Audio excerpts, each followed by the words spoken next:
ഓണക്കാലത്ത് സർവകാല റെക്കോർഡ് പിന്നിട്ട് മിൽമ. പാൽ, തൈര് എന്നിവയുടെ വിൽപ്പനയിൽ വർധനവുണ്ടായി. കഴിഞ്ഞ ഓണക്കാല വിൽപ്പനയെ അപേക്ഷിച്ച് ഇക്കുറി ഉണ്ടായത് 5% അധിക വർധനയാണ്. ഓണക്കാലത്ത് മദ്യത്തിന് മാത്രമല്ല വിൽപ്പനയിൽ മിൽമയ്ക്കുമുണ്ട് റെക്കോർഡ്. 38.3 ലക്ഷം ലിറ്റർ മിൽമ പാലാണ് ഉത്രാട ദിനത്തിൽ മാത്രം വിറ്റുപോയത്. മിൽമയുടെ തൈരും ഈ ഓണക്കാലത്ത് റെക്കോർഡ് പിന്നിട്ട് വിറ്റുപോയി.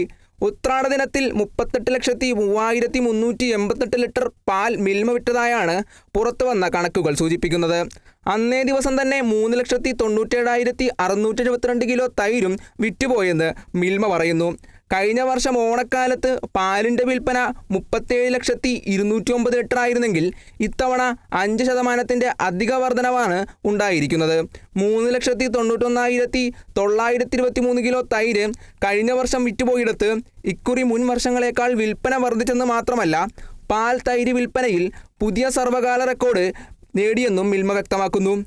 ഓണത്തിന് മുമ്പുള്ള 6 ദിവസങ്ങളിൽ സഹകരണ സംഘം വഴി 1,58,58,751 ലിറ്റർ പാലാണ് വിറ്റുപോയത്. 14,58,278 ലക്ഷം കിലോ തൈരും ഈ ദിവസങ്ങളിൽ വിൽപ്പന നടത്തിയതായി മിൽമ പുറത്തുവിട്ട കണക്കുകൾ സൂചിപ്പിക്കുന്നു. Kerala vision news, Thiruvananthapuram.